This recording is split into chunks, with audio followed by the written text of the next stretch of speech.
Du coup, salut à tout le monde. Ça fait trop bizarre de redire salut à tout le monde. Du coup, on va parler des actualités qu'il y a eu, ces dernières semaines, dans le monde des crypto-monnaies.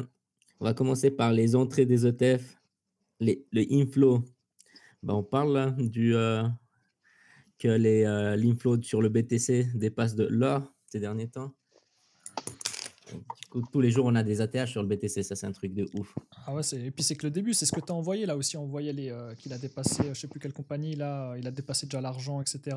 Et puis qu'il est en train de Mhm. monter au niveau des capitalisations là, ça c'est bien.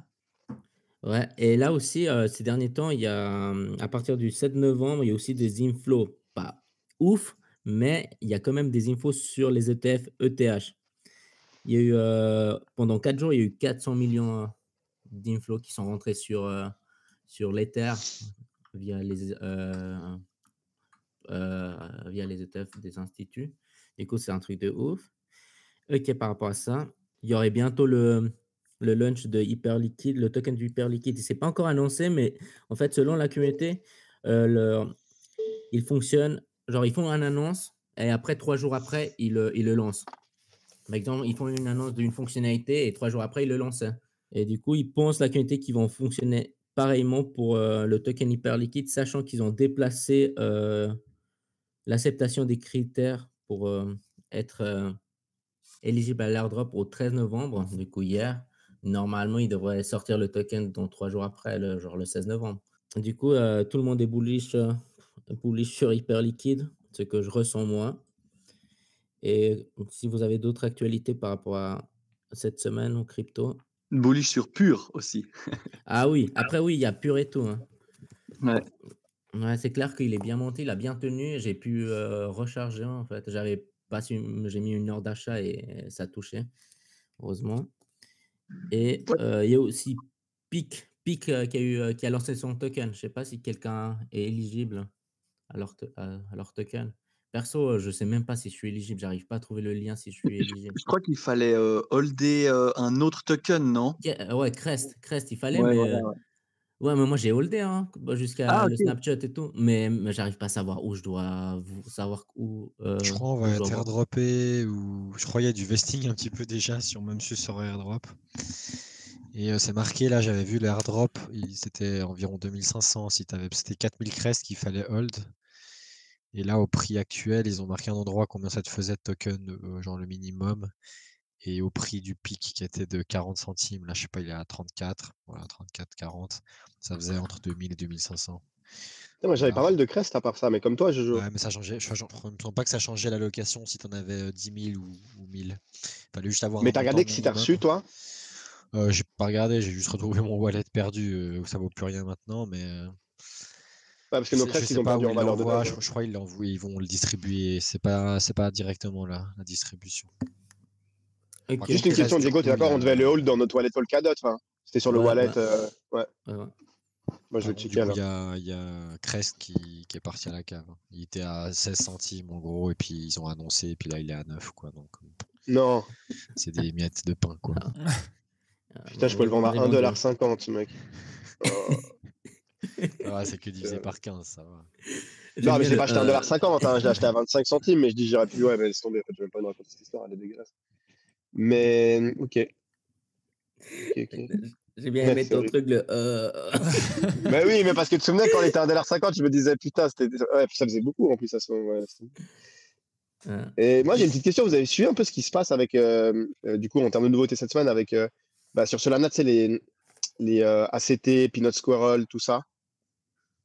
Je sais que c'est la montée des mêmes coins, mais genre, il y en a de vous qui en ont bag un peu avant. Gros. J'ai pas du tout suivi ça, non. Moi, il y Non, a Rico, il a acheté Peanut à 60 millions, puis il a revendu à 70. Ah, ça, c'est la base. Non. Putain. Parce que Peanut, il est quoi? Il est sur un x20 ou un peu plus, sur un x40 depuis 30, 4-5 ouais, jours. fois 40. Ouais.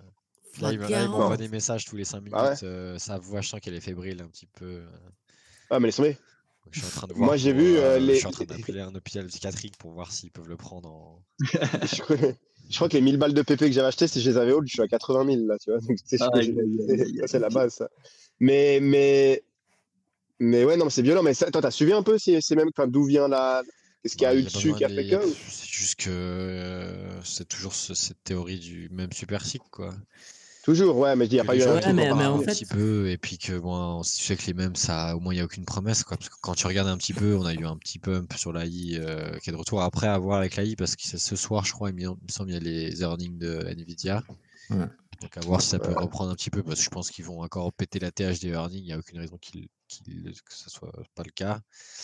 Donc à voir si ça peut reprendre, c'est juste que c'est difficile, hein, c'est difficile de voir un peu et j'ai l'impression là quand on voit un petit peu l'état, j'ai vu 2-3 quand même sondages qui demandaient en gros vous êtes là depuis combien de temps, 2024, 2023, 2022, il y a quand même une majorité de 2021 quoi, 2000, donc c'était des gens qui étaient déjà là. Et du coup, ben, on est en train de roter tous au fur et à mesure, comme j'avais dit il y a genre un mois, tu sais, on est en mode putain, c'est relou, mais au final, ben, il n'y a que ça. Et du coup, en fait, j'ai l'impression que les gens, ils ont de la peine à roter sur ces putains de meme coins parce que c'est pas intuitif pour nous, c'est pas un truc Ouais, que de tu as même. envie de bête.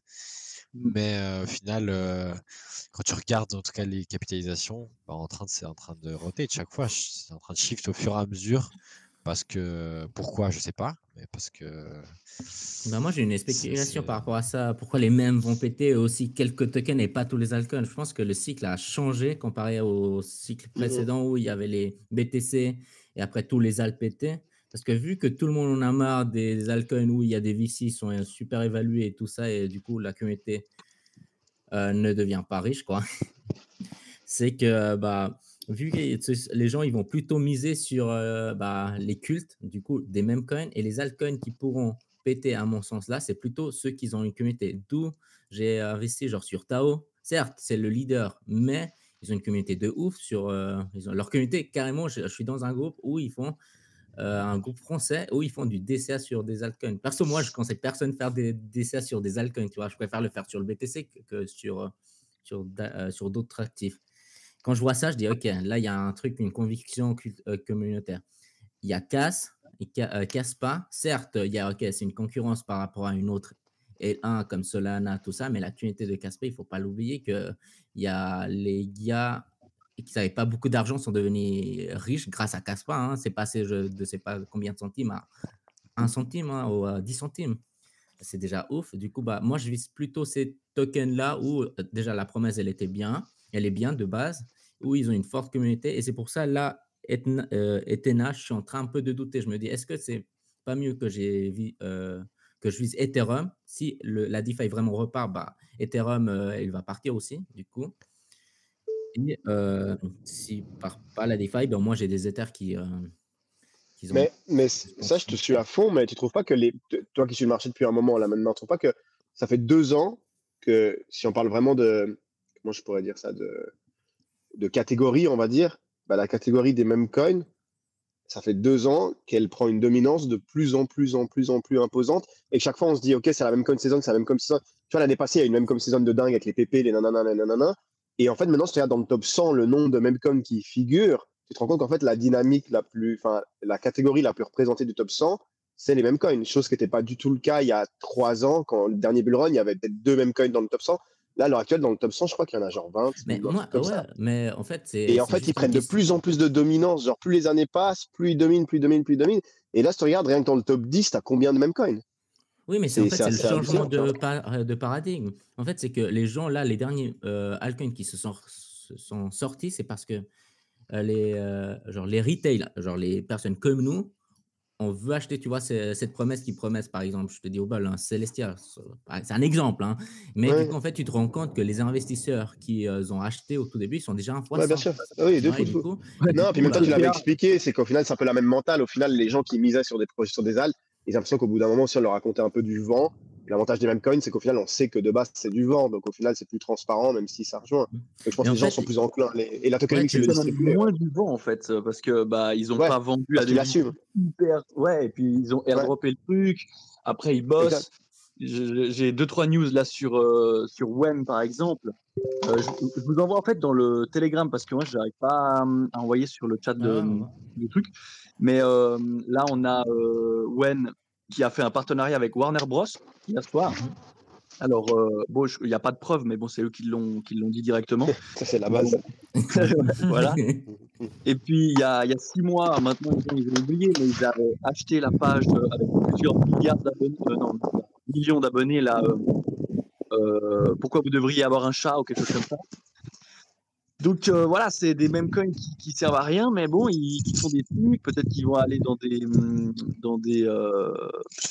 dessins animés, ou je sais pas, et puis après, voilà, un truc énorme, quoi. Mais je pense que justement, cette dynamique-là, elle va continuer. Et c'est pour ça que je pense que ça devient vraiment important de ne pas sous-estimer puis de se dire, OK, que les mêmes coins, il faut les prendre au sérieux, tu vois. Et je pense que plus les années vont passer. Et au final, ceux qui font les meilleurs investissements de ces 2 dernières années, c'était dans les mêmes coins, en réalité. Après, je ne parle pas des low cap, des jeunes où vas-y, tu vas au bol. Mais je dis, les mêmes coins qui étaient un peu top, tu vois, bah, ils ont tous surperformé le Bitcoin, l'Ether, enfin, toutes les altcoins, si tu regardes bien. Moi, je te parle en termes de aussi, en performance. fait, moi, je parle par aussi, c'est vrai, c'est un changement du paradigme qu'il y a maintenant qui se passe. Et il faut juste voir, mec, les gars, XRP, tu vois, depuis 2017, je sais pas, depuis 2017, ils se trouvent quand même dans les top 10. C'est la technologie, là, elle a rien révolutionné, mais c'est qu'ils ont un culte de ouf, leur communauté. Tu vois, et du coup, les mêmes coins, c'est un peu. Oui, mais elle n'a pas surperformé. Non, il a pas. Non, mais c'est. Non, Ouais. je vais pas dire il faut viser sur XRP. Dans le sens, en fait, c'est que je veux dire, c'est que là, il faut pas surestimer les mêmes coins, mais tu as les mêmes coins où c'est du gambling et les mêmes coins qui ont un culte, tu vois, comme PP. C'est où tu peux te dire, OK, en fait, à la place d'acheter, je dis au bol du Ethena, dans mon cas-là, pourquoi pas miser sur PP où il y a une forte communauté, où tu sais que tu sais qu'ils promettent rien et tout. Et tu sais tout le monde est dans leur tête super cycle des mêmes coins et les mêmes coins sont en train d'extraire pas mal de liquidités des altcoins sur ce domaine. Pourquoi même pas miser c'est un exemple, sur le PP, tu vois, à la place bien sûr. Parce que là, sur tous les altcoins. Mais après, le seul souci, je dirais, de la même coin, c'est qu'il faut. Ouais, après, niveau volatilité, je vais pas te monter. Oui, ça va. C'est ça que j'allais dire. En fait, il faut avoir une stratégie de sortie à l'entrée, tu vois, parce que c'est vrai que le seul problème que j'ai remarqué, c'est que tu te prends des vagues super élevées, donc il faut être très court-termiste. Et puis aussi, tu sais, le truc des cultes, je sais pas si tu te rappelles, toi, Diego, mais c'est un exemple de merde. À un moment, j'étais avec Diego il y a quelques années dans un repas de Yacht Club, et il y avait une meuf qui tenait, on en avait 3, je sais pas si tu te souviens, Diego. Ouais. Et les 3, ils valaient super cher à ce moment-là, c'était ATH. Hein. Et puis elle nous disait, ah, mais moi, elle les avait achetés pour rien du tout. Puis elle disait, ah, mais moi, jamais je peux m'en séparer, c'est pour l'histoire qu'il y a derrière. Et je lui disais, mais fais gaffe, à un moment, ça peut corriger, même si c'est des yachts. Et elle avait la théorie de dire, mais impossible que ça corrige, avec la communauté qu'on a, on est tellement soudés, jamais ça va descendre à genre moins de 200 000, je sais pas si tu te rappelles ce qu'elle disait, ou moins de 300 000. Et quand tu vois le prix que ça vaut maintenant, alors pourtant Yacht, ils ont une communauté de malades, faut pas non plus trop s'accrocher, tu vois. Le vent peut vite tourner. Faut pas tomber amoureux. Exact. C'est pour ça que j'ai marqué sur les mêmes, contrairement à, par exemple, comme tu dis, toi, des autres tokens genre Kaspa et tout. Moi, Kaspa, je suis plus confiant en long terme, genre en mode un truc stable, que par exemple un PP, tu sais que ça peut faire bam bam dans les deux sens en très peu de temps, tu vois ce que je veux dire. Genre, mais par contre, faut avoir une bonne. Mais bon, en gros, ce que je veux dire, c'est que je pense que dans le wallet, il faut avoir un pourcentage Memcoin. C'est le seul truc que je me disais. Ouais, ça c'est clair. Moi, c'est la même chose. Bah, tu regardes les capitalisations dans les Memcoins, tu vois le Dodge, il est quasiment à 60 milliards. Tu te dis, c'est pas loin du Solana, tu vois. Donc, tu regardes le Shiba aussi, il est autour des 15-16. C'est des capitalisations de malades pour des blagues, en fait, à la base. Mais s'il y a beaucoup de gens qui jouent avec ces blagues, bah forcément, sur l'allocation qu'il y a sur le total cap, bah forcément, tu as des grosses parties qui vont rentrer dans ces meme coins, quoi. Ce qui est juste, c'est qu'il faut. C'est compliqué avec les mêmes coins. Je suis d'accord qu'il y a ce truc de culte et tout, mais il faut. On avait eu les stats sur Pump Fun, combien il y a de gagnants. Il n'y a même pas 1% de personnes qui gagnent. Et en fait, on se fait beaucoup biaiser par Twitter et par tout ce qu'on voit, parce qu'on voit concrètement que ceux qui gagnent. Et rien qu'entre nous, alors oui, on a peut-être gagné un petit peu, mais on n'est pas en mode c'est la folie. Alors qu'on fait tous, peut-être vrai qu'on n'est peut-être pas des mêmes coins maximalistes. Mais moi, quand tu regardes, je pense qu'il y a quand même très peu de personnes qui gagnent. Et en fait, moins qu'on le pense. Et parce que là, en fait, je pense que la liquidité, oui, elle est revenue un petit peu, mais ça recycle encore beaucoup. Et il y a quand même beaucoup de trucs d'insider, qu'on le veuille ou non, sur tous les mêmes coins. Et c'est beaucoup de trucs d'inside. Et qu'au final, il y a il n'y a pas tant que ça de winner, je pense. Donc, faut juste... moi, c'est ça qui est un peu tricky avec. Ah oui, on n'a pas de fausses promesses et tous ces trucs-là. Mais ça reste du full casino pur et dur, parce que là, tu te bases uniquement sur ta spéculation. Même si je suis totalement d'accord sur le fait que la plupart des projets, frère, c'est beaucoup de merde. Mais c'est comme l'a dit Diego, je pense qu'il y a un juste milieu à choisir entre les projets full VC et les projets. Parce que, en fait, pour prendre l'exemple de tous les projets, c'est de la merde, oui et non. Parce que quand tu regardes, peu importe, hein, genre, tu prends toutes les L1, au final, ils ont quand même quelque chose à proposer. Genre, Aptos suit, qu'on le veuille ou non, ils ont emmené quelque chose de technologique, machin, tu vois. Alors, oui, il y a full VC derrière, mais c'est pas du. C'est pas du. C'est pas du vent pur. Parce que rien que l'apport technologique fait avancer l'écosystème.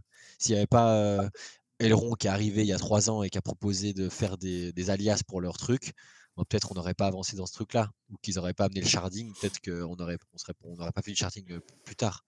Donc même si ça apporte pas grand-chose, ça fait quand même avancer le truc, le fait qu'il y ait des apports technologiques. Qu'ils soient ratés ou pas, on s'en fout. Mais le fait qu'il y ait quelque chose une proposition autre que rien, bah, ça a fait avancer petit à petit l'écosystème. Et avec ces memecoins, il y a quand même, c'est vrai qu'il y a des memecoins en fait, qui font plus que quand tu regardes Floki et nous, bah, ils ont tout un écosystème qui est bien plus évolué que la plupart. Mais moi, ce qui me dérange, c'est tous les memecoins là qu'on voit à la fin. En fait, là, en fait, on arrive, j'ai l'impression, dans un pic d'euphorie des memecoins. Peut-être ce pic peut encore continuer un mois, 2 mois, hein, parce qu'il y a encore beaucoup de liquidités. Mais pour moi, on est sur des pics d'euphorie qui commencent à devenir un peu Absurde, tu veux dire. absurde, parce que quand tu vois les gens sur Telegram, moi je les vois, vu qu'on était là, moi j'étais là en 2021, du coup je sais comment ça se passe, et du coup je suis beaucoup plus éloigné de comment ça se passe, tu vois. Parce que je sais que mentalement, moi ça me détruit, et que faut pas que je fasse. Mais quand je vois sur les Telegram où je suis, ou les Discord, comment les gens ils se comportent, C'est du trolling, quoi. bah, pour moi c'est un des signaux qui fait que ça commence à devenir trop. Je sais pas, ça peut vraiment monter à l'infini presque. Mais non, ça monte pas à l'infini, justement. Ça, le truc, c'est que ça montera pas à l'infini. Parce qu'on sait comment ça se passe. Après, moi, par exemple, j'ai pas beaucoup de memecoins, mais j'ai du Wen et du Mother. Et puis, je regarde tous les 3-4 jours les whales, savoir si elles commencent à dump ou pas, quoi. Et puis, je me dis, voilà, les retail, bon, ils achètent des petits montants et tout ça, mais tant que les whales ne commencent pas à décharger, je sais pas, 10K, 10K, 10K tous les 3 jours ou tous les jours pour rebalancer un peu leur truc, je me dis, on a encore un petit peu de temps, quoi. Non, mais moi, je dis, bah, en fait, il faut prendre, genre analyser comment à l'heure actuelle le marché est en train de fonctionner, tu vois? Je pense que là, l'euphorie des memecoins envoie un signe aux altcoins. C'est plus ça, tu vois? Et du coup, pour se positionner Ouais. sur les altcoins, vu qu'on arrive, à mon sens, hein, dans une phase haussière où il y a où les altcoins vont péter, et pour trouver les chevals gagnants, à mon sens, il faut se baser par rapport à ce que l'altcoin est en train d'envoyer au marché, dans le sens, OK, les gens veulent en fait des trucs où il n'y a pas énormément du FDV, où genre le gars qui investit sur ce altcoin peut devenir riche, genre le pauvre devient riche, et c'est où tu crées un culte. Et aussi où il n'y a pas beaucoup de VC en fait, c'est juste ça. Certes, tu vois, c'est bien, tu vois, ils ont énormément de VC et tout. Mais tu vois, tu as Tao qui est passé de 20, c'est un exemple, hein. Après, je chill mon bag, mais par exemple, c'est passé de genre de 20 à 500, et tu sais que les gars qui ont investi derrière, peut-être il y a eu des VC, qui sait, mais peut-être aussi eu des retailers. Mais c'est qu'il y a eu la possibilité que des retailers achètent ce token sans besoin d'être dans la seed. Tu vois, à mon sens, il faut chercher ces projets-là. Tu vois. Il ne faut pas oublier un truc, c'est que tous les nouveaux retails qui vont arriver, qui ne sont pas encore là, c'est eux qui vont apporter une grosse part de la liquidité qu'on va bientôt, qui va être déchargée sur les réseaux, quoi. Et c'est eux, en fait, malheureusement, qui connaissent rien à la crypto. Donc, ils arrivent sur la crypto. La plupart du temps, c'est par Bitcoin, c'est parce qu'ils ont entendu à la télé, à la radio, machin, qu'ils ont entendu parler de Bitcoin. Et derrière, en fait, ils commencent à découvrir en fait qu'il y en a plein d'autres. Et puis, c'est en mode un peu casino d'essayer de se dire, ah, mais celle-ci, j'ai entendu qu'elle a fait x100, machin et tout. Et après, forcément, ça va être de l'influence en fonction des gens qui diffusent des informations sur tous ces meme coins. Et avec les communautés les plus importantes, c'est eux, comme tu as dit avant, Diego, c'est eux qui vont rapporter le plus de clients, on va dire, sur leurs coins, quoi. Ouais, du coup, c'est juste pour le faire gaffe, la rotation pas se roter sur n'importe quel token, parce que la charte elle est tout basse, et tu penses qu'il va faire le x100, tu vois. Peut-être qu'il va le faire à la fin du cycle, mais ok, tu es dedans, mais est-ce que tu as réussi à le vendre? C'est ça le problème. Ouais. Ok. Du Bah, coup, si vous voulez, j'ai encore quelques news rapidos. Je vous avais envoyé l'autre jour, là, il y a Mon Pèlerin qui a ouvert le Early Access pour l'IBAN CH. Moi, ça m'intéresse parce que je vais devoir bientôt payer mon compte en banque et j'ai pas envie. Du coup, je vais passer peut-être tout le crypto sur Mon Pèlerin. Ensuite, donc il faut s'inscrire quoi pour tu être connais un peu, en gros, c'est quoi? Ils te créent un compte bancaire chez eux et toi, tu envoies juste l'argent et après tu peux retirer? C'est un peu Ouais, ça? en fait, tu auras un IBAN à ton nom. Donc nom, prénom et l'IBAN. Et puis, tu peux recevoir ton salaire en francs et il te l'envoie après en. Alors, je ne sais pas, mais il te l'envoie sur un wallet en tout cas. Donc, directement, peut-être en XCHF ou en JCHF, je ne sais pas comment ils gèrent leur truc. Mais parce que maintenant, pour l'instant, avec les comptes et tout qu'on a, on ne peut pas recevoir d'un autre compte qui n'est pas à notre nom, en fait. Exact. Donc, ça, c'est un peu chiant. Donc, là, au moins, on pourra. C'est en train de bouger là-dessus. Ça fait un moment que j'avais discuté avec Arnaud Salomon, là, mais ils sont en train de le lancer gentiment. Il y a aussi Bubble Map qui sort sa V2. Donc, ça date de hier soir, la news. La V2, c'est aussi accompagné de leur nouveau token, le BMT. Donc, on voit que le Moonlight, là, a quand même cassé son range, a quand même bien pumpé ces quelques derniers jours. Et puis, du coup, ils sont en train de lancer le truc. Je vous ai envoyé le lien pour être sur la whitelist pour tester la V2. Et puis, juste 2-3 indicateurs que je vous ai envoyés aussi, qui pour moi, c'est hyper bullish. J'ai l'impression qu'on est vraiment genre tout en bas, alors qu'on est presque à 100K. On a déjà, je vous ai envoyé 2 screens des USDC, Tether, etc. Le premier, c'est celui de hier, je crois, et puis l'autre, c'est celui d'il y a un mois et demi. On a eu 5 milliards ou 4 milliards d'USDT qui est arrivé. Donc voilà. Et puis, sinon, le P-Cycle Top Indicator ou le Investor Tool, c'est un petit peu.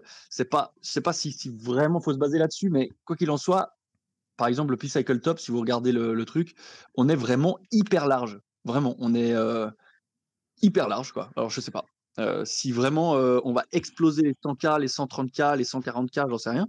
Mais puis pareil pour l'Investor Tool, on est hyper large.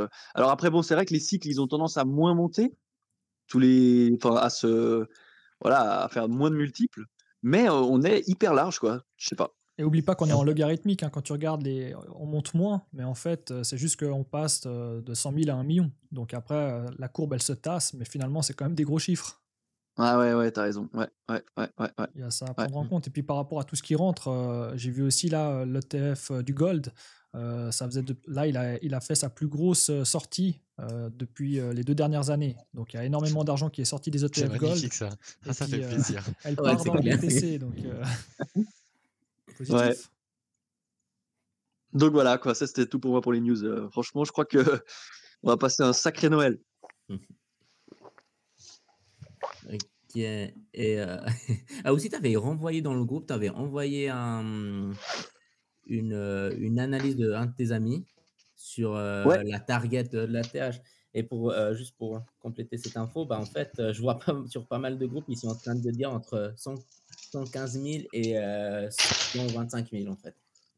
Pour BTC? Ouais, pour le BTC. Après, je sais pas. En fait, je sais pas. Prédire un prix de la TH, c'est très compliqué. Perso, j'ai pas les capacités encore pour dire ok, c'est là, tu vois. Ouais. Et c'est chaud, tu vois. Et du coup, je me base un peu sur ce qui dit à gauche, droite, tout. Tu fais une moyenne et tu établis une stratégie. C'est juste, du coup, moi, j'ai demandé ce matin à Satoshi, il m'a dit t'inquiète frérot, ça va bien se passer, donc je lui fais confiance.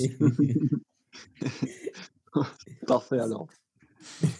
Ouais, et puis par contre, je sais pas, j'ai publié ce matin une vidéo là, à 10h, justement, où c'est que moi j'ai fait ma petite estimation, mais juste en me basant en fait par rapport aux capitalisations, en me basant par rapport à ce que je pense anciennement dans les derniers cycles, qu'on est passé de quasiment 1 trillion à 3 trillions en top de 2021.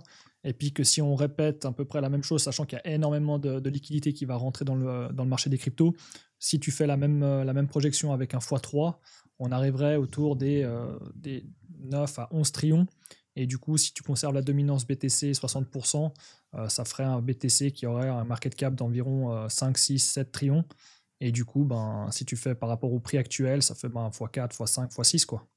Donc, moi, j'arrive plus autour des 250, 350. Après, on ne sait pas si ça va justement continuer, si les gens Après, vont à long continuer à avoir terme, le même oui, tu engouement, vois. tu vois. Parce qu'un BTC à 200K, peut-être les gens ils vont se dire non, mais là, en fait, ils ne pensent pas que le BTC, tu peux le diviser en 100 millions d'unités, tu vois. Ils voient une unité, ils se disent non, mais je ne peux plus acheter, c'est trop cher, Bah, tu vois. il faut le scinder, quoi. Bah, c'est clair. Mais je pense aussi, il y Il y a aura des aussi machines sur un changement de Amazon. mentalité. Tu vois, à un moment donné, les gens vont arrêter de parler en BTC. C'est comme nous, si on parlait en millions. Bah non, tu utilises Les Satoshi. les francs, les 10 francs, les 100 francs, etc. Bah, à un moment donné, on va devoir parler en Satoshi pour ne pas justement avoir à dire 0,000x Bitcoin, quoi. Mais ça serait quand l'adoption en masse sur le Bitcoin serait acquis quand tu commences à parler Satoshi. Mais Moi, franchement, je pense même pas, tu vois, parce que l'adoption, on parle du public, des retails, de tout le monde. Mais ce qui se passe, c'est que là, c'est plutôt les fonds d'investissement, les gouvernements, ils sont tous en train de se dire, bah, en fait, si les États-Unis commencent à faire de la trésorerie là-dessus ou quoi que ce soit, ils vont juste pas vouloir rater le train finalement, ils vont FOMO aussi. Et à un moment donné, ben, comme le Salvador, tu vois, ils sont rentrés en mode early et finalement, ils voient que ça paye. Du coup, il y a peut-être aussi d'autres pays, surtout en voie de développement et tout, qui peuvent se dire, bah, ça peut être notre porte de sortie pour justement rattraper les pays les plus avancés, quoi. Donc, on ne sait pas encore ce qui peut se passer. Salvador, là, pour l'instant, c'est le braquage du siècle. Ah putain, ouais. Ah ouais. Excellent. C'est un pari, Ça, mais tu vois, ça paye. Il faut juste la ouais. patience. From top 1000 pays to top 3 pays, quoi. On aurait dit pareil sur Salvador. Hein. Il faut acheter de l'immobilier là-bas, les gars. Je pense aussi, gars. Mais après, tu En vois, fait, j'aimerais bien faire un petit voyage au Salvador pour vraiment aller voir en personne. Ouais, clairement. Bah, moi, tu sais, j'ai un de mes coiffeurs qui est salvadorien. Il est allé il y a 3 mois. Ça faisait 5 ans qu'il n'était pas allé. 6 ans, tu sais, Brandon. Ouais, je vois ça. Ça faisait 6 ans qu'il n'était pas allé et il m'a dit, ça n'a rien à voir avec avant. Bon, aussi avec la réduction de la criminalité, tu as vu avec la prison qu'ils ont fait, le fait qu'ils ont dissous les gangs et tout. Mais maintenant, ça devient un pays, genre, déjà qui a retrouvé la stabilité politique et de la, on va dire, moins de criminalité. Et en plus de ça, si maintenant financièrement il commence à exploser, ouais, je pense que ça peut être un beau placement à faire. Mais après, c'était pas de là-bas et tout, c'est compliqué aussi. Puis il y a la ville là qui veut le faire, non? Bitcoin City, je sais plus quoi là. Ouais, je sais pas. Ouais. Je crois qu'il y a c'est le futur Dubaï, je te dis. Je crois que Realty est en train de discuter un petit peu avec des gars de là-bas pour peut-être choper 2-3 maisons ou 2-3 appartes pour tester. Ouais, ça serait bien de suivre du coup cette croissance par contre. Ouais.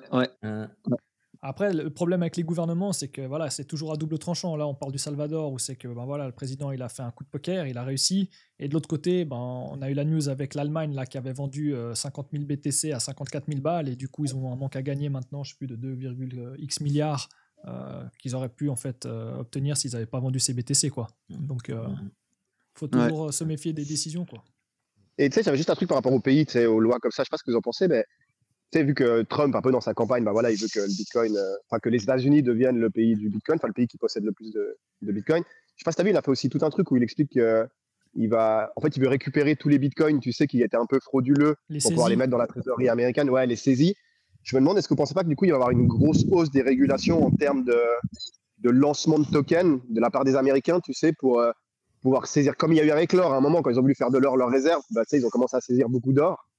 Est-ce que là, vous ne pensez pas que du coup, il va commencer en tout cas, à réguler la plupart entre guillemets, des petits projets pour pouvoir augmenter sa saisie? Ou ça, après, c'est trop tôt pour en parler de ça, mais j'ai vu que c'était pas mal. Ça commençait pas mal en parler. Ça pourrait avoir sur l'impact sur le marché. Ouais, pas sur le marché, je pense que le marché va rester positif. Je pense que pour le marché, c'est bien, c'est plutôt général. Mais je dis quand tu vois que maintenant, voilà, on peut tous lancer des tokens sur PopFun, etc. Est-ce que tu penses que ça, ils vont commencer du coup à le réguler? Parce que c'est vrai qu'il a quand même pas mal dit qu'il voulait accentuer la saisie de Bitcoin pour augmenter la réserve américaine, tu vois.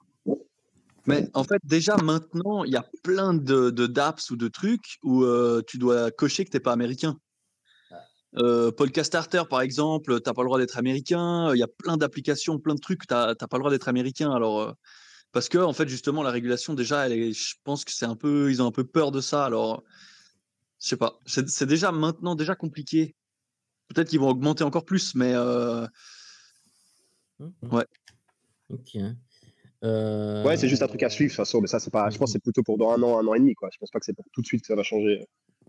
On va déjà attendre qu'ils soient en place en janvier, voir comment le marché réagit. Moi, je pense que ça va faire un petit retracement.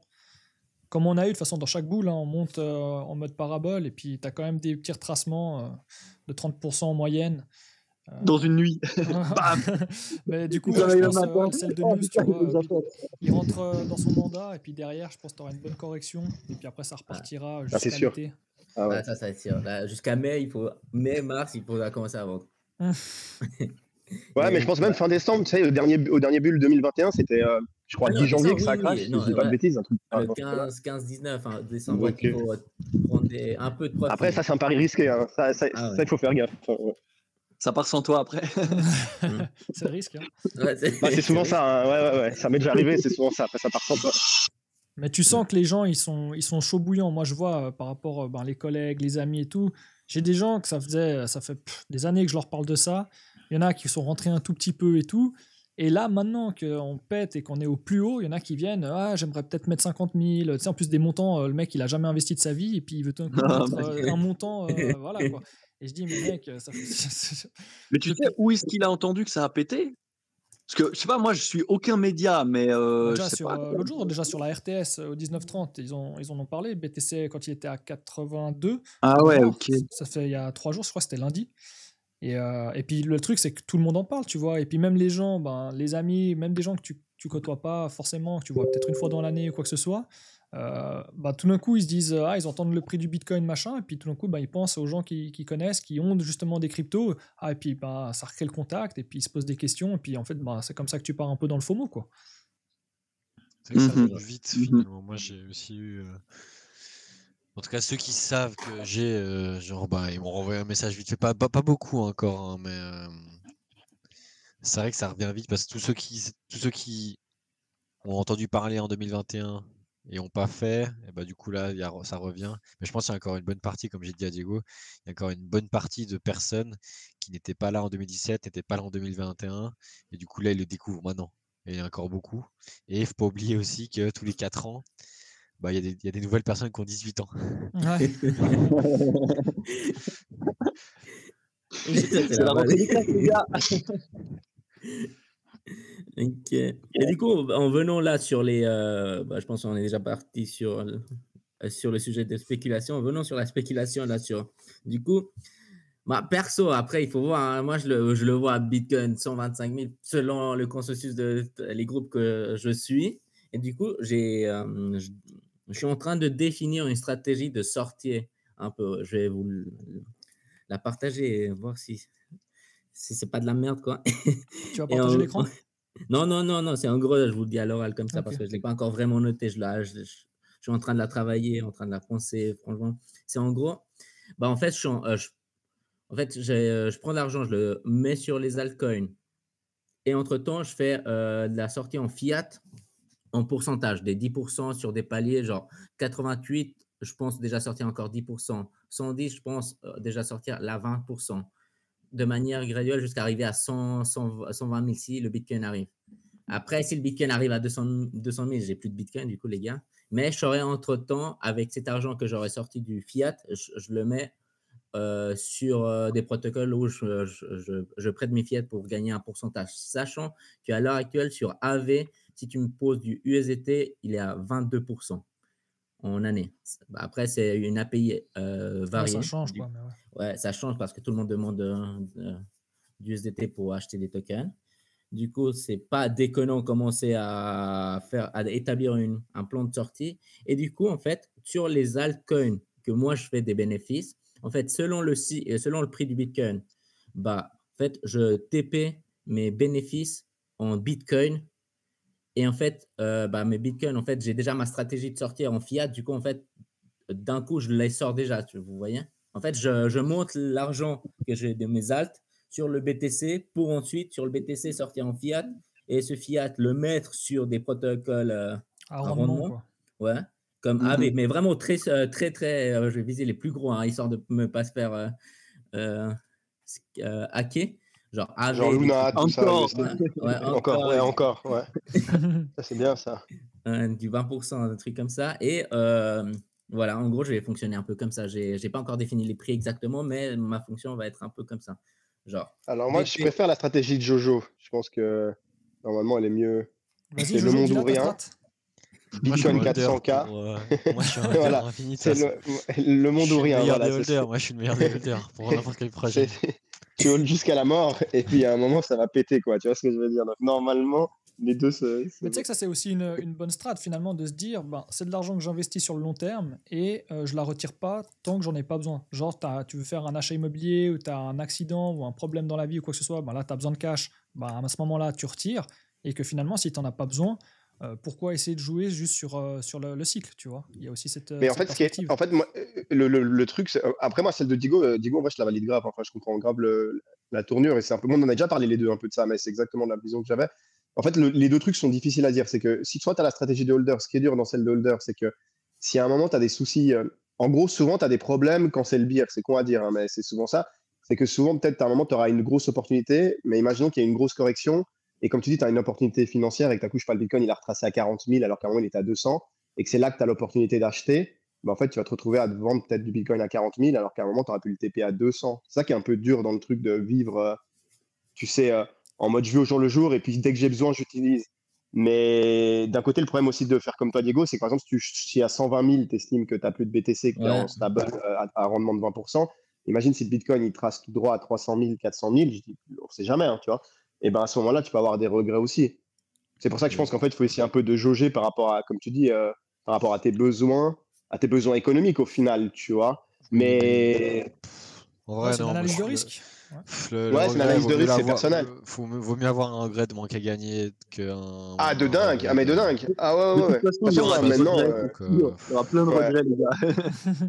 Moi, le truc que j'ai appris avec le marché passé, c'est qu'en fait, il ne faut pas trop essayer d'être tout le temps dans la bonne tendance parce que tu vas souvent te perdre en faisant ça et au final, comme tu disais, Jojo, il y a 2 semaines ou la semaine passée, que en fait, si tu regardais, si tu étais resté sur les mêmes positions depuis le début, tu serais plus en gain que quand tu as fait plein de changements. Donc, je pense qu'en fait, il faut avoir juste un bag équilibré, un bon pourcentage entre BTC, Alt, essayer d'être dans les bonnes dynamiques chaque fois. Genre, comme tu as dit, Diego, par exemple, tu as du Caspa pour ce domaine-là, tu as du Bittenzer pour ce domaine-là, tu as du Depin, tu as du truc, enfin, tu as du Memcoin, tu répartis bien. Et en fait, pendant le bull run, TP progressivement en USDC, ça coûte 10%, comme tu dis, pendant la montée, que ça, tu vas placer en stable, parce que sinon, tu ne pourras jamais vendre au top, ça, on le sait. Mais si tu as vendu progressivement petit à petit en stable, et voilà, puis si à un moment, ça recorrige, puis tu repars en beer, du coup, tu as quand même assez de stable au final pour pouvoir recharger, et même, tu peux limite recharger rien qu'avec les 20% que tu as généré annuellement sur ton stable, quoi. En vrai de vrai. T'sais. Et au final, tu vas grossir ton wallet petit à petit. Maintenant, mieux vaut être sorti à la fin. Ouais, si mais t'es pas vraiment sorti à la fin, c'est ça. Mais moi, ce qui me fait peur, je sais pas vous si vous avez le même ressenti, c'est qu'en fait, le marché n'est plus le même parce que la valorisation n'est plus la même. Et plus la valorisation est grosse, plus les multiples sont faibles, ça on est d'accord. Mais plus le marché aussi, les baisses sont faibles. En gros, ça va monter peut-être moins fort, mais ça risque de corriger moins fort. Et en fait, par exemple, quand on regarde dans le marché des actions, au final, au fil des années, on est rentré dans un marché de plus en plus stable. Au début, c'était n'importe quoi. Et au fil du temps, tu es retrouvé dans des croissances de 5-10% annuelles. Donc, du coup, c'est fini les gros x10, mais c'est aussi fini les gros divisés par 10. Donc, en fait, c'est pour ça que c'est pas simple. Genre, est-ce que le Bitcoin, si ça devient une réserve nationale, par exemple, des États-Unis et de plein de pays, au final, est-ce que tu vas retrouver ces énormes corrections? Moi, je pense qu'on va se faire détruire à la fin. Je me dis, on va se faire détruire à la fin parce que. Au moins, t'es positif. Non, mais je veux dire. On aura bien vendu et tout ça, mais je veux dire, le Bitcoin, il va retracer, peut-être qu'on va monter à 150 000 et il va retracer à 60 000 ou 50 000. Je vois bien un truc comme ça et tout le monde à la fin diront que justement, il y a encore des pays qui sont arrivés, il y a tout le monde que BlackRock laissera jamais descendre le truc, tout le monde boy, et puis ensuite, on va se réveiller un matin, ça va perdre 20%, il y aura des gens qui vont recharger à fond, 3 jours après, ça va reperdre 20%, puis ensuite, on va partir dans 1 an. Je pense que moi, je parie sur le même cycle, quoi. Tu ne penses pas qu'à un moment, on peut se réguler comme des actions? C'est par exemple, quand tu regardes le SP500, par exemple, tu vas regarder. Ça sera jamais, même si tu regardes le chemin de l'or. En vrai, le Bitcoin peut-être, mais pas les restes. Mais regarde ce qu'on a. Je parle pas du reste, je parle du Bitcoin. Hein. Moi, le Bitcoin, il y a moyen, je pense, vu comment ça se profile quand même, qu'on ait quand même une sorte de stabilisation et que ça soit peut-être moins violent. Mais ça va chuter. Par contre, tout le reste, pour moi, ça peut partir très vite à la cave. Mais vous ne pensez pas que si dans quelques années, en gros, il y a des régulations qui se mettent en place sur le lancement de tokens, tu sais, comme il y a eu avec je sais pas si dessus, mais avec les actions, il y a eu ça. Au début, tout le monde pouvait en lancer. Et après, au bout d'un moment, ils ont vachement régulé. Et du coup, s'il y a une régulation qui se met là-dessus, ça veut dire qu'en gros, pour lancer un token, il faudrait que tu aies plein de normes qui soient mises en place, plein de tests, que les gouvernements acceptent, etc., ce qui n'est pas du tout le cas maintenant. Du coup, il y aura moins de tokens qui se lancent et le marché peut-être trouvera une stabilité parce que la valorisation de la crypto-monnaie à l'heure actuelle, elle est quoi, 3 000 milliards? Ouais. Ça. Donc, elle est quoi? L'équivalent, elle est un peu moins de la valorisation d'Apple, quoi. Enfin, juste un peu moins, ouais. D'une action. Ouais, mais on parle que d'Apple, tu vois. Donc, on va dire que si la crypto commence à être valorisée à équivalent du top 5 des actions, ce qui est possible dans les années à venir, tu vois, en vrai, ce serait pas déconnant, bah, tu es d'accord qu'en gros, il serait évalué à quoi, 15 000 milliards ou 16 000 milliards. Donc, au final, sa stabilité, elle serait beaucoup plus élevée aussi. Donc, au final, est-ce qu'on va pas rentrer dans une croissance petit à petit, genre plus légère, mais qui va être une croissance progressive, comme ça a été le cas des actions ces 20 dernières années? Par exemple, si tu regardes Apple, Tesla, Amazon, tout ça, au final, c'est une croissance qui a pris tout le temps. Pourquoi? Parce qu'on utilise des marques.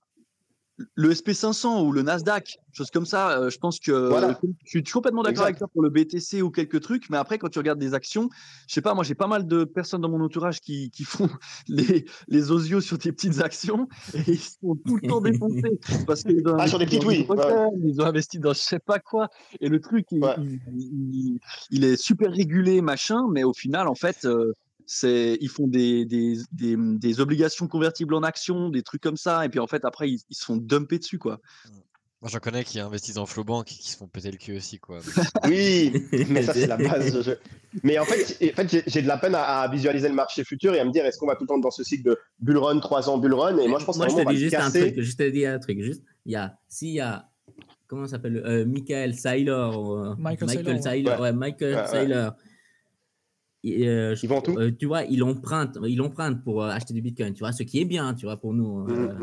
Il fait monter le Bitcoin et tout. Mais il y a, je crois que c'est le 15 décembre, j'ai cherché juste avant, c'est le 15 décembre qu'il doit faire son premier paiement aux ceux qu'ils ont prêté. S'ils choisissent ils ont s'ils choisissent, parce que c'est soit c'est l'action, ils prennent l'action, ou soit c'est une partie de Bitcoin, si je ne me trompe pas. Mais après, ils peuvent vendre, tu vois. Du coup, s'il y a en fait un mouvement en mode vente, tout le monde, genre, ça va, je pense que ça me vendrait des gros montants. Bah, ça peut corriger, après, ça peut être des opportunités. Moi, je pense que c'est mathématique, tu vois. Tu te dis, on vit dans un monde où c'est que la valeur, l'argent qu'on crée, elle est infinie. On est sur des cryptos. Pour moi, bah voilà, crypto, c'est crypto. Mais quand tu vois que Bitcoin, c'est 60%, puis qu'après, tu as genre le Tether qui représente encore une énorme partie des cryptos, finalement. Et puis, en fait, il n'y a que 3 trucs. Tu regardes, c'est Bitcoin, Ethereum et les stables. Après, bon, tu as le Solana vite fait qui commence à rattraper. Bien sûr, Mais finalement, tout l'argent, cette masse infinie qui rentre dans un produit fini, et surtout que c'est Bitcoin qui a les projecteurs sur lui. Donc, tout ce qui est institution, gouvernement, pour l'instant, c'est Bitcoin principalement. Et le reste, on verra, tu vois. Donc le uptrend, il est infini en fait. C'est ça le truc. C'est que les chiffres, ils parlent, tu vois. Non, clairement. Mais en fait, je me demande juste si on va rester dans ce scénario de énorme bulle, énorme beer, énorme bulle, énorme beer, ou est-ce que ça va pas se lisser au fil de ça va se lisser, mais il y aura toujours capitalisation, tu vois. C'est l'humain, on est cyclique, tu vois. On est comment on dit, cadencé par les saisons, on est cadencé par notre vie. On a toujours des cycles dans l'histoire de l'humanité, ça a toujours été comme ça. Donc je pense qu'indirectement, les cryptos, ça va s'en imprégner, quoi. Nous, ça va déteindre sur les cryptos finalement notre mode de vie, et du coup, tu auras toujours des périodes de baisse, des périodes de hausse, quoi. Il faut bien penser à tous ceux qui doivent TP pour aller en Thaïlande, quoi. Ouais. Alors ça, c'est très juste et c'est très concret. Je sais pas j'ai pas l'effort. Après, petit truc juste, Diego, moi je te rejoins. Le seul truc, c'est que 120 000, ça me paraît un peu bas par rapport à tous les signaux qu'on a en ce moment. C'est un truc, je ne l'ai pas encore mis sur le papier, tu vois. C'est des trucs que je le pense parce qu'à mais je pense qu'une grosse porte de sortie, ça serait aux alentours des 200, tu vois. 180, 200, je pense que. Mais là, je te parle de ça si le monde est magnifique, si tout se passe magnifiquement bien, tu vois. Donc, c'est possible, ça se passe pas. Mais je pense que dans ces eaux-là, tu as une belle porte de sortie, tu vois. Parce que le truc que je me dis, mec, personne s'est attendu que le Bitcoin en une semaine fasse 40%. Ouais. C'est là qu'on voit la volatilité. Elle est encore présente. Tout le monde dit mais Bitcoin, ça va se tasser. Mais quand tu vois le pourcentage sur une semaine, c'est juste ouf, quoi. Mais on n'a pas eu le temps de réaliser quoi que ce soit là. Boum. Ouais, c'est vrai. Hein. Il n'y a que des vidéos en mode ATH, et toi, tu es en mode what the fuck. T'as pas le temps de réaliser encore. C'est vrai. Ouais, c'est vrai. Mais moi, j'ai comme quoi, ça a pas changé comme toi, pour l'instant. T'as dit quoi? Après, dès que tu vois que Hugo et Decrypt a fait une vidéo sur le Bitcoin hier, tu te dis que ça démarre. De toute façon, il y aura toujours, mais est-ce que c'est juste passager et puis au final, ils surfent sur la vague. Des gens, ça, en vrai, c'est du. Tant que t'as pas des gars qui s'en parlent tous les jours et puis que Et puis ça soit vraiment en mode FOMO. Ce qui n'est pas le cas actuellement, comme tu as dit, je pense qu'on a encore le temps. Ouais. Mais t'as pas peur aussi qu'il y ait beaucoup de gens qui aient loupé le train trop de fois, tu sais, des Mais potes, frère, genre là, qui, oui, mais la psychologie, genre je dernier te jure bull run, au que. dernier, puis au bout d'un moment ils en ont marre, ils veulent même plus en entendre Les gens, parler, tu ils vois, comme. oublient, tu vois. Non, mais la Le temps, psychologie, il je efface pense, les choses. frère, en fait, le fait d'en avoir marre, oui. Mais en fait, quand tu vois que tout le monde est en train de gagner de la thune, frère, frère, c'est l'argent. T'as le Juste. FOMO. Ouais, bien sûr. Boum. En fait, juste, tu peux pas être saoulé de. Parce que c'est comme ça, autrement, c'est pour ça que les mêmes, ça fonctionne. Si t'avais pas ce truc de ah, je m'en fous, en fait, j'ai raté le train Solana et tout, bah en fait, on n'aurait pas ces trucs de même coin super cycle, quoi.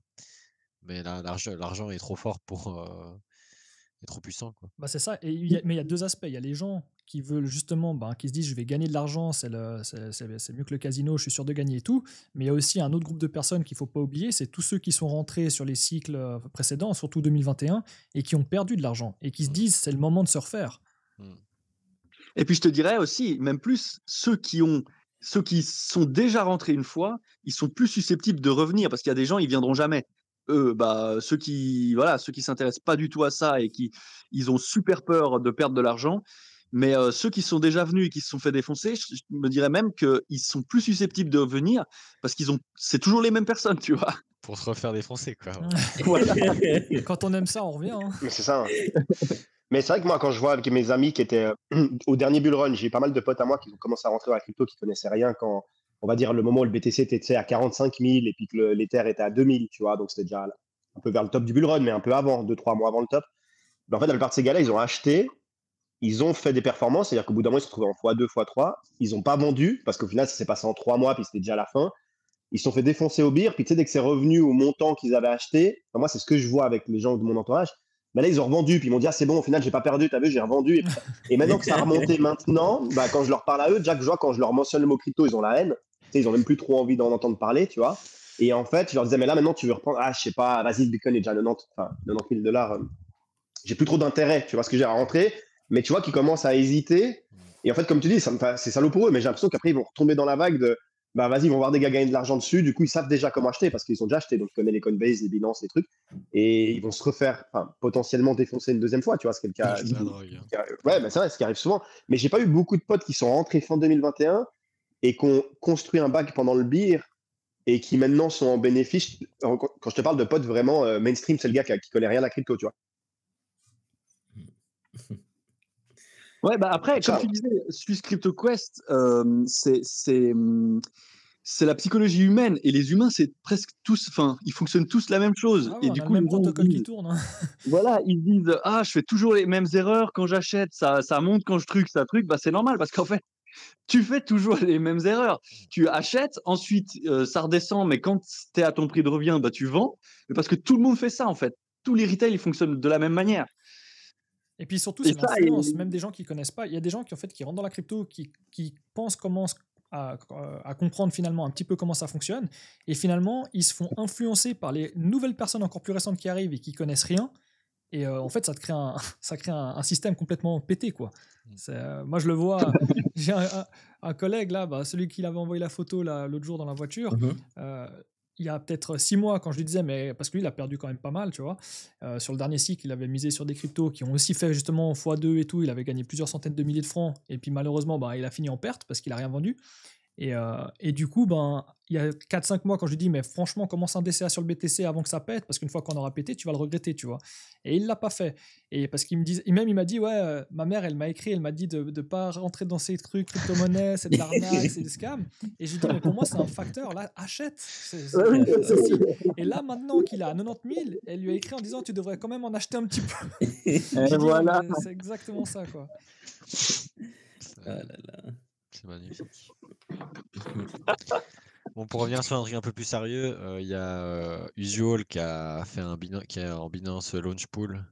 Donc Usual, c'était un projet principalement par des Français. C'était Adil Bataille, Adil Takil Bataille, avec Pierre Persson. Là, c'était 2 Français puis un autre Américain, je crois, qui avait fait c'est un stablecoin du coup qui permet de. En gros, tu déposes ton USDT, USDC, etc. Tu peux récupérer leur USD à eux, qui est l'USDO. Et en fait, l'USDO, il est porteur de rendement parce que eux, ils redistribuent en gros les T-bills, en gros. les bons du trésor. Et ils ont lancé le stacking. En gros, on pouvait juste déposer du USDT, etc. Sur leur truc depuis juin, je crois. J'avais envoyé le lien, j'avais fait une petite présentation dessus. Et en gros, c'était pour gagner des points, comme d'hab. Et là, du coup, ils ont annoncé aujourd'hui, je crois, ou c'était juste hier soir ou aujourd'hui, qu'il y a le Binance Launch Pool. Donc ça reste quand même pas mal bullish. Je ne m'attendais pas, parce que ça reste un projet quand même. Moi, j'en ai vu, en fait, à partir de ça, il y a beaucoup de personnes sur le groupe où je suis, Telegram, où c'est que des Américains qui ont commencé à dire ah mais c'est quoi Usual quoi, parce que c'est un projet, en tout cas en France, il y a eu beaucoup de marketing parce que les founders sont majoritairement français, mais en tout cas il n'y a pas eu d'autres sur Twitter. Moi je les voyais pas beaucoup, mis à part les Français, et du coup bah il y a tous les Américains qui commencent à dire putain c'est quoi ce truc. Donc le Et fait c'est que ça comment le soit sur token? Binance Usual, il n'y a pas de token pour l'instant. Ah, ok, Le ok. token il sera fait à la fin de l'année, et là en gros on pouvait farmer le token jusqu'à depuis juin, je crois, depuis juin, juillet, jusqu'à la fin de l'année. Et plus tu stackais, plus tu avais de points, et il y a une bonne partie des tokens qui vont être airdroppés. C'est assez, ils ont été assez généreux sur le supply qui vont être airdroppés. Donc c'est un bon point en tout cas pour eux. Je sais pas comment ils ont fait pour réussir, parce que quand tu vois, tu te dis ah c'est un projet français machin et peu de moyens ou je sais pas quoi. Mais ils ont bien géré leur truc. Et au niveau de la TVL, ils seront à genre à 400 millions à peu près, 400 ou 500 millions déjà. Donc ça reste quand même pas mal pour un truc qui est encore en early stage. Ok, ok. T'arrives à envoyer le projet, le site web du projet sur le Telegram? Comme ça, je peux l'ajouter à la fin. Donc là, on peut encore déposer, mais je suis pas sûr que ce soit rentable de poser, sauf si vous avez des USDC vous savez pas quoi faire avec, pourquoi pas, mais je suis pas sûr que ça soit encore rentable de le mettre sur l'app. À voir. Il y a aussi, qu'est-ce qu'il y a? Bon, ouais, il y a Hyper, on va voir, je pense d'ici peut-être une petite semaine, espérons. Et il y a pas mal d'airdrops là qui commencent à revenir aussi. On a aussi Pendle qui a refait une petite annonce. Donc Pendle, c'était le truc pour tokeniser le rendement là. Ils ont bien performé, c'était un des protocoles DeFi qui a le mieux évolué depuis l'ancien. Il n'était pas là à l'ancien bear market, et là il est bien parti. Les APR sont quand même assez ouf pour ceux qui maîtrisent et qui font de l'arbitrage et compagnie. Et là ils ont annoncé un nouveau projet, ou une nouvelle feature en tout cas de leur truc, qui va permettre de se hedger par rapport au funding rate, donc les trucs de short et long qu'on peut pas vraiment, à ce qui paraît. Moi, encore une fois, je n'utilise pas trop, donc je ne saurais pas dire. Mais à ce qui paraît, c'est un vrai problème de ne pas pouvoir se hedger sur ces funding rates. Donc quand tu es long, tu dois payer beaucoup de frais, parce que en gros, c'est le truc de payer les longues et les shorts. Et ils vont inclure ça, et ils vont faire aucun changement au niveau du token et au niveau des tokens mix. Les tokens mix restent les mêmes. Donc ça peut être intéressant. En gros, c'est une feature en plus qui va arriver, qui va être plutôt qui va générer encore plus des rewards de volume, et les tokens mix ne changent pas du tout, ils restent les mêmes. Donc Pendle, ça reste, je pense, une des plus grosses innovations aussi du cycle au niveau DeFi. Donc et surtout qu'ils vont, en gros, alors là j'ai fait le calcul vite fait, c'est moins que ce que je pensais, mais ça reste quand même pas mal. C'est qu'en gros, le protocole, il accumule plein de tokens différents, vu qu'on peut venir stacker plein de tokens différents. Bon, il y a une taxe qui est prise un peu, je sais pas comment ça fonctionne, mais il y a une petite taxe qui est prise et qui est dans le protocole, on a une sorte de trésorerie. Et le 31 décembre de cette année-là, ils vont distribuer, 2024 là, ils vont redistribuer tous les tokens qu'ils ont accumulés à tous ceux qui stackent du Pendle, donc le VE Bundle. Le VE Bundle, il faut le lock pendant un certain temps, donc c'est un peu contraignant. Mais moi, typiquement, j'en ai acheté un petit peu et j'ai lock genre 3 mois, donc ça ferait jusqu'en février. Donc, je pense pas que je prends trop de risques en lockant jusqu'à février. Et là, actuellement, il y a pour 3-4 millions qui va être redistribué à tous ceux qui stackent le VE Bundle en prorata. Ok. Donc, Mais du coup, en fait, c'est un peu une fonctionnalité comme Ethena, en gros, si j'ai bien compris. Mais à peu près, genre avec le protocole, funding. non, pas du tout. Le protocole, c'est Non, pour pas le TikTok. protocole, mais pas le protocole, la nouvelle fonctionnalité avec le funding. Pour se mettre Je sais pas. Oui, je crois. En gros, il se rapproche un petit peu, mais je comprends pas trop, donc je pourrais pas te dire plus. Mais Ok. tout ce qui se passe avec, vu le volume que les perps font, bah, s'ils font une feature sur ces perps, pour moi, ça reste intéressant, quoi. Parce que le volume qui est fait, il est insane.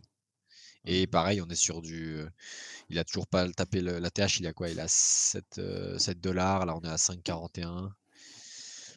Si la DeFi repart au bout d'un moment, je pense que ça reste un des protocoles, des top protocoles DeFi en tout cas de ce cycle. Ok, intéressant. Ok, je vais le checker aussi. Moi, il y a un truc, je suis sorti en tout cas par rapport aux positions. Moi, j'avais du fait encore pas mal, mais qui datait, parce que j'avais acheté à, je sais pas, 20 ou 30 centimes.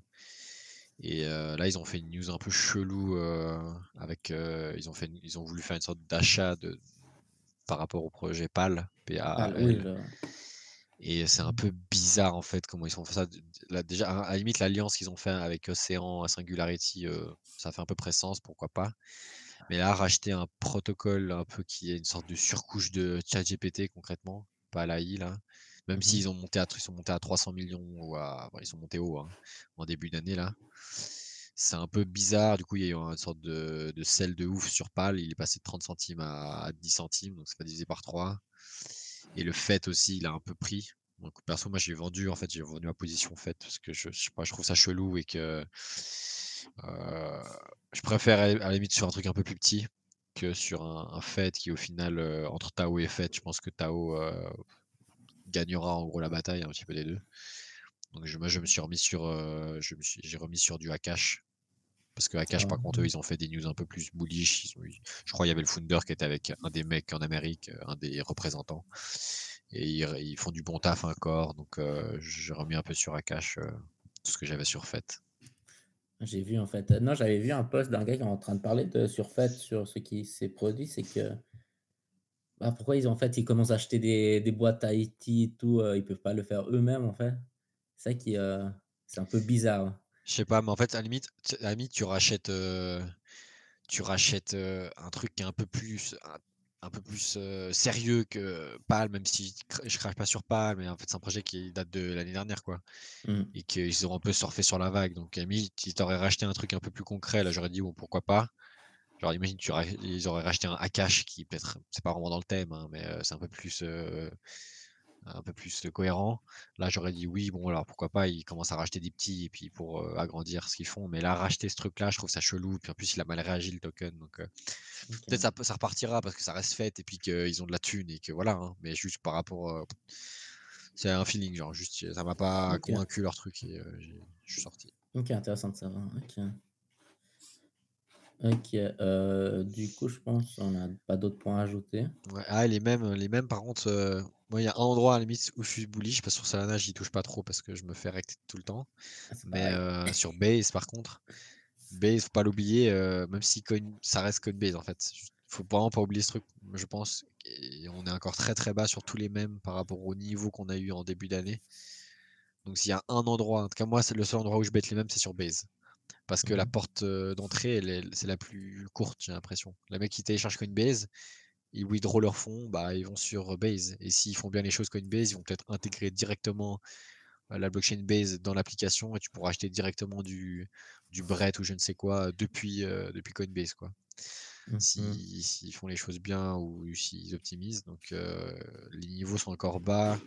Moi tous les tokens que j'ai envoyés, donc il y avait Ski, Flopa et compagnie, ils ont tous perf. Le Ski il a fait un x15 quasiment depuis que j'ai envoyé. Il a fait 3 millions tout 40, non tout 50 là. Donc je pense qu'il y a encore pas mal de marge et en plus il y a eu. Et c'est quoi le main token? C'est Brett? Ça reste Brett, oui, le plus gros. Après, oui, ça reste Brett au final. Là, il a 1 million, il est retour à 1,5 milliard. Mais il y a encore pas mal de petits en gros typiquement Ski, son ATH c'était 30 millions. Là, il a cassé son ATH et il est remonté à 50. Mais il y en a encore beaucoup des OG en gros qui sont. Putain, KO. Il y a encore beaucoup de OG qui ont pas retapé les ATH. Et tout cela, je pense que ça reste des bonnes opportunités. Tous ceux qu'on peut, le Miggles par exemple, Miggles il a 69 millions, bon, ça fait déjà un x3 depuis le bottom, mais son ATH c'était 120. Donc, et ça reste par rapport, quand on compare les market cap de Solana et de Base, c'est minuscule en fait Base. Le nombre de tokens qui a plus de 100, on va dire, il y en a très peu. Alors que sur Solana, il y en a plein. Puis comme tu dis, hein, les retails, quand ils vont justement, le truc c'est que les mêmes coins c'est bien, mais c'est la difficulté en fait à les acheter, suivant par où tu dois passer les DEX, quoi que ce soit. Alors que là, si tu as une plateforme justement qui est utilisée en plus par beaucoup de monde et que tu vois qu'elle est en train d'exploser en termes de téléchargement, comme tu dis, dès le moment où c'est qu'ils ouvrent la porte, le mec qui connaît rien, qui voit qu'il peut quand même jouer en mode un peu casino sur un ou deux coins, bah, il va forcément acheter cela en priorité, tu vois. Pour moi, ça peut vraiment aller vite. Hein. Il y en a plein. Il y a un autre là qui est encore bien loin. C'est Normie, qui a 20 millions. ATH, il était à 50 ou 60. Il y en a vraiment pas mal. Et il y a eu en plus, tu vois, un exemple de merde que j'avais, c'était le personnage de GTA qui s'appelle Carl Johnson, CJ. Pareil, il était sorti en début d'année et il avait bien peur parce que c'était un peu une sorte de pure communauté truc. Il était monté à combien? Il était monté à 30 il était monté à 20 millions. Et là, il est 3 millions, il est à 3 millions. Donc le truc a survécu, il a repump, le bottom était à 500 000. Ok. Donc il y en a beaucoup qui sont encore loin de leur ATH. Je pense qu'il y a de belles opportunités en tout cas. Ouais, il y a des tiennes hein, aussi. Ouais, il y en a beaucoup. Et il y a surtout là, je pense que c'est un des trucs qui est à suivre aussi. En gros, sur Warpcast, qui est le Twitter décentralisé créé par Dan Romero, là, qui fonctionne. Je sais pas encore s'il y a des gens dessus, mais bon, il y a une sorte de petite communauté dessus. Et il y a un token qui est sorti. Alors, il y a une sorte de compte sur Warpcast qui est sorti qui s'appelle Clanker, qui est un bot. Et ce bot permet, en juste lui répondant, parce qu'il y a un tweet épinglé en gros sur son profil, et si tu réponds à ce tweet et tu lui dis crée-moi un token qui s'appelle X, machin truc, en gros il va te déployer un token sur Base. Et là, il y a Luminous, LUM, qui a apparu comme ça. Il a apparu il y a 6 jours. Et là, il est passé du coup de 0 à 50 millions de market cap. Clanker, lui, pareil, il est sorti juste avant. Je sais pas à quoi il sert le token, hein, mais c'est juste bête sur le créateur d'AI, on va dire. Lui, pareil, il est sorti il y a 4 jours, 5 jours. Il est passé de 0 à 7 millions de market cap. C'est énorme. Hein. Donc, c'est énorme, mais quand tu compares à ce qui se passe sur Solana. Non, moi j'étais en train de voir une graphe de Luminous. Ouais, franchement, moi, Luminous, la range est j'étais boum. devant. Hein. Moi, j'étais devant au launch à 20 000 de market cap. 20 000. T'as acheté? Mais non. Ah, ça c'est là. On est sur un x300 ou x400 là, je crois, je sais pas. Mais en fait, il y a ces petits trucs de AI qui arrivent un peu sur Base. Donc, et comme on avait vu la dernière fois, je crois, ou il y a 2 semaines, Base, il push pas mal l'AI. Donc, pareil, ça peut être un endroit où. Ok, pas là, ouais, ok.